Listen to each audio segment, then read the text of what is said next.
नमस्ते, आप सभी का स्वागत है मेरे चैनल में चिराग एस्ट्रोलॉजी। और हम बात करेंगे अप्रैल महीना कैसा रहेगा सजिटेरियस वृश्चिक लग्न और राशि के लिए। तो वृश्चिक लग्न और राशि दोनों के लिए देखेंगे, लग्न को ज्यादा इंपॉर्टेंस देंगे। और ये 30 अप्रैल 2024 का चार्ट है, यानी कि मंथ एंड में ये स्थिति है ग्रहों की, और पूरे महीने में क्या इफेक्ट देके ग्रह यहाँ पहुंचे और वो इफेक्ट क्या होगा हम उसकी बात करेंगे। तो पहले ग्रहों की स्थिति समझते हैं। केतु यहीं पर थे आपके कन्या में 11th हाउस में वृश्चिक वालों, और चंद्रमा जो ट्रांजिट करते रहते हैं वो यहाँ पर मंथ एंड में आए हैं मकर में 3rd हाउस में। शनि आपके 4th भाव में कुंभ में अपने घर में ही थे, वहीं पर है थ्रू आउट द मंथ। उससे पहले भी वहां थे, वो रहेंगे यहीं पर। उसके बाद राहु भी अपनी जगह पर थे 5th भाव में। मंगल जो है वो शनि के पास से राहु के पास जाएंगे, और बुध का भी यही ट्रांजिट है। और गुरु जो कि मेष में बैठे हुए हैं वो वहीं पर रहेंगे 30 अप्रैल तक। हालांकि 1 मई को उनका ट्रांजिट होने वाला है, तो उनके लिए मैं डिटेल वीडियोस बनाने जा रहा हूं आपके लिए कि गुरु का नेक्स्ट ट्रांजिट क्या फल देगा आपको, तो वो आप जरूर देखिएगा। और सूर्य जो है वो 13 अप्रैल तक राहु के साथ ग्रहण योग में रहेंगे। सूर्य राहु ग्रहण होगा, और सूर्य 13 अप्रैल के बाद निकल जाएंगे, मेष में चले जाएंगे।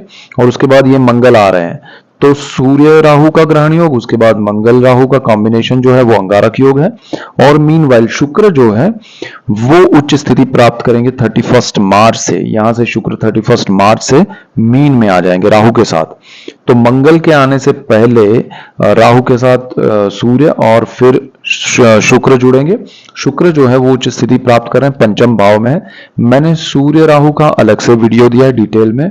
और फिर सूर्य 13 अप्रैल को ट्रांजिट करेंगे, उसके बाद राहु शुक्र का कॉम्बिनेशन रहेगा। और फिर मंगल आ रहे हैं।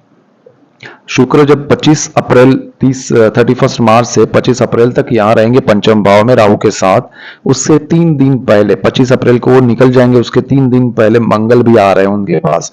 तो मंगल राहु शुक्र का कॉम्बिनेशन क्या इफेक्ट देगा वो भी हमने डिटेल में बात की है, वो भी जरा देखिएगा। और फिर शुक्र लास्ट वीक में गुरु सूर्य के साथ रहेंगे। तो ये आपके ग्रहों की स्थिति रहेगी, और इसका इम्पैक्ट सॉलिड जबरदस्त आपके जीवन पे हो सकता है। तो वो जरा हम समझने की कोशिश करेंगे। यहां पर क्या हो रहा है कि आपका शनि सुख भाव का मालिक है। वो वृश्चिक वालों के लिए सबसे अच्छी बात यह है कि शनि उनको बहुत ही संभाल कर बैठा है। उनके सुख को, उनकी समस्याओं को, जो भी प्रॉब्लम्स आ रहे हैं उसके सामने वो लड़ाई कर रहा है। और आपको लग रहा है कि अरे हमारा कुंडली में कुछ हो नहीं रहा है, लेकिन ये शनि बहुत सारे प्रॉब्लम्स जो आपके सामने आ रहे हैं उसको दूर कर रहा है। तो दैट वे शनि बहुत स्ट्रांग है, क्योंकि वो आपके सुख भाव का मालिक होकर आपको सुखी करना चाहता है। तो अप्रैल में और थ्रू आउट द ईयर यहाँ पर रहने वाले, this is the best situation for you.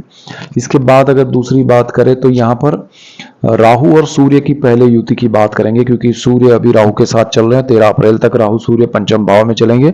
जो स्टूडेंट्स हैं, जिनके बच्चे पढ़ाई कर रहे हैं, जो खुद पढ़ाई कर रहे हैं, या जिनको पढ़ाई में प्रॉब्लम्स आ रही है, तो ये ग्रहण योग चल रहा है इसलिए, तो उनको ये एग्जाम के टाइम पे ही थोड़े प्रॉब्लम्स हर्डल्स आ रहे हैं। तो आपको क्या करना चाहिए कि सूर्य राहु के हिसाब से महादेव का मंत्र, मेडिटेशन, वो सारी चीजें करनी चाहिए, और सूर्य के मंत्र पूजा करनी चाहिए। आपका 5th भाव जो है वो डाइवर्जन दे रहा है आपको, और वो पढ़ाई में डाइवर्जन दे रहा है किसी भी रीजन से। बट एक तरह से बेचैनी होगी, आपको नहीं पढ़ना है, मन नहीं लग रहा है, वो सब लगेगा। लेकिन 13 अप्रैल के बाद, सूर्य के जाने के बाद थोड़ा अच्छा हो जाएगा।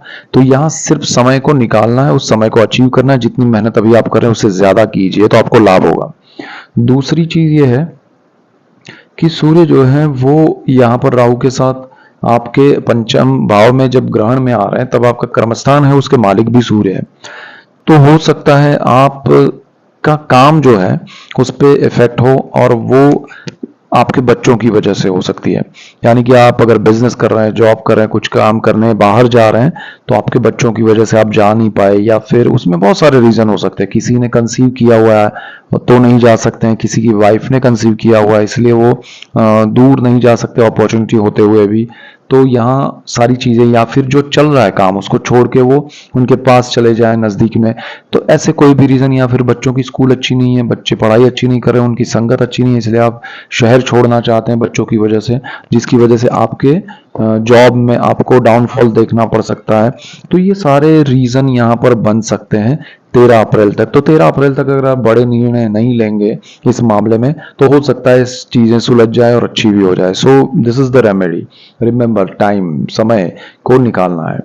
दूसरी चीज यहाँ पर जब सूर्य आपके छठे भाव में आ जाएंगे तो वो उच्च स्थिति में आ रहा है, तो वहां से आपके लिए प्रमोशन के योग अच्छे बन रहे 13 अप्रैल के बाद, आपके जॉब के स्थान में आ रहे हैं, तो आपको बहुत लाभ मिलेगा इस सूर्य से। और 13 अप्रैल से लेके एक महीना वो यहाँ रहेंगे उच्च स्थिति में कर्मस्थान के मालिक होकर, तो आपके जीवन में हायर पोजीशन, इंक्रीमेंट, बिजनेस में हायर पोजीशन, कंपटीशन चल रही है बिजनेस में तो अच्छा कुछ होगा।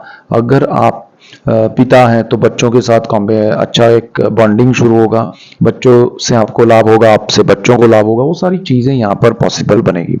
हालांकि शनि की नीच दृष्टि है यहाँ पर, इसलिए गुरु भी वहां पर है, शुक्र भी है, सूर्य भी है, लेकिन शनि की नीच दृष्टि का इफेक्ट हो रहा है, तो थोड़ा जो बेनिफिट है वो कम होगा। ऐसा नहीं है कि वो लॉस कराएगा, तो बेनिफिट कम होगा, बट सूर्य की उच्च स्थिति आपके लिए बहुत अच्छी है। दूसरी चीज क्या है कि गुरु आपका वहां से ट्रांजिट करने वाला है 1 मई को, तो 30 अप्रैल के दूसरे ही दिन ये गुरु का ट्रांजिट होने वाला है, उसका इफेक्ट गुरु भी थोड़ा बहुत देने लगेगा। तो आपके लिए वो भी बेनिफिट होने लगेगा कि गुरु जाते जाते कुछ लाभ देके जाए जॉब में, बिजनेस में। आपके एम्प्लॉइज जो है, आपके अंडर में जो लोग काम कर रहे हैं वो आपको सपोर्ट कर सकते हैं, आपके शत्रु कम हो सकते हैं, आपके शत्रु खुलकर सामने आएंगे और आप उनको परास्त कर पाएंगे। दूसरी चीज ये भी है कि यहाँ पर साल के एंड में, अरे मंथ के एंड में शुक्र भी वहां पर आ रहा है 25 अप्रैल को, तो वो जो है 12th हाउस के मालिक भी है और 7th हाउस, तो ये व्यय भाव भी है और साथ में हस्बैंड वाइफ यानी कि लाइफ पार्टनर या बिजनेस पार्टनर का भाव है, और वो शुक्र शत्रु भाव में आ रहा है। तो ये चीज आपके लिए प्रॉब्लम कर सकती है कि आपके हस्बैंड से या फिर आपके पार्टनर से, आपके लाइफ पार्टनर से, आपके बिजनेस पार्टनर से अनबन हो सकती है, उस वजह से आपको जॉब में थोड़ा बहुत बिकॉज ऑफ वीनस प्रॉब्लम आ सकता है। लेकिन अगर आपका सूर्य कुंडली में आपकी दशाएं अच्छी रही तो कोई प्रॉब्लम नहीं आएगा। दूसरी बात, यहाँ मंगल जो है वो ट्रांजिट करके आ रहे हैं, और शुक्र जब यहां होंगे 25 अप्रैल से पहले, तो शुक्र राहु कॉम्बिनेशन, फिर मंगल भी वहां 22 23 24 को आ रहा है, तो वो पूरा जो समय है राहु मंगल शुक्र राहु, और ये पंचम भाव है, प्रेम का है, विद्या का है, संतान का है। खासकर प्रेम के मामले में आपको यहाँ एक्स्ट्रा रिलेशनशिप या आपके रिलेशनशिप में कुछ ऐसी चीज हो सकती है जो सही नहीं हो, यानी कि आप किसी के प्रति सिर्फ प्रेम नहीं हो सच्चा, लेकिन एक आकर्षण की वजह से आप उनसे जुड़ सकते हैं जो आगे चल के आपको तकलीफ दे सकता है। तो थोड़ा यहाँ ध्यान रखना है। जो लोग स्टॉक मार्केट में इन्वेस्ट करना चाहते हैं अप्रैल में थोड़ा कुछ बड़ा ना करे, वो बेटर है।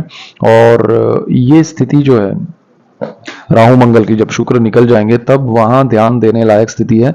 ये आपके घर परिवार को, आपके पेरेंट्स के साथ आपको तकलीफ दे सकता है, दूरी दे सकता है, या फिर आपके बच्चों के जीवन में कोई आ सकता है पात्र, चाहे वो आपके बच्चे जॉब कर रहे हैं, बिजनेस कर रहे हैं, पढ़ाई कर रहे हैं, उनकी वजह से उनकी लाइफ का डाइवर्जन आए और वो अपना मेन ट्रैक छोड़ के लाइफ में नेगेटिव अप्रोच, यानी कि किसी और की वजह से वो सारी चीजें छोड़ दे जो कर रहे हैं, जिनसे उनको लाभ है, जो उन्होंने अब तक अचीव किया है, वो पढ़ाई, वो जॉब, वो बिजनेस, सब कुछ छोड़ के वो उनके पास चले जाएं, उनके लिए अपना सब कुछ छोड़ दे, ऐसा हो सकता है, और डिप्रेशन की ओर भी जा सकते हैं। थोड़ा ध्यान रखिएगा। जिन्होंने कंसीव किया है या फैमिली प्लानिंग कर रहे हैं वो ये अप्रैल महीने में ध्यान रखें, वो जरा टफ है। तो ये चीजें हैं। दूसरी तरफ आपका केतु, देखिए राहु सूर्य का समय 13 अप्रैल तक है, और केतु यहाँ आपके सोर्स ऑफ इनकम में है। बहुत ध्यान रखिएगा, आपका जॉब जा सकता है, आपका काम कम हो सकता है, आपका बिजनेस में लॉसेस या फिर वो जो कमिटमेंट है वो पूरे नहीं कर पाए, ऐसा भी हो सकता है। गवर्नमेंट के साथ प्रोजेक्ट्स हैं तो उसमें प्रॉब्लम्स आ सकते हैं, तो 13 अप्रैल तक ध्यान रखिएगा। सूर्य जब 13 अप्रैल के बाद यहाँ आएगा तो वही गवर्नमेंट आपको लाभ करेगी, वही चीजें आपके लिए लाभदायी हो जाएगी, और केतु का नेगेटिव इफेक्ट भी कम हो जाएगा। सो ये मेजर पॉइंट्स है आपके लिए, और ऐसे ही डिटेल्ड वीडियोस में आपके लिए लेके आऊंगा। इसीलिए आपको मेरा चैनल चिराग एस्ट्रोलॉजी लाइक करना है, शेयर करना है, सब्सक्राइब करना है, जिससे आपको लाभ हो, और आप सबको लाभ होगा तो मुझे खुशी होगी। So that's it for today. Keep watching Chirag's Astrology. Thank you for watching. God bless you and goodbye. Thank you.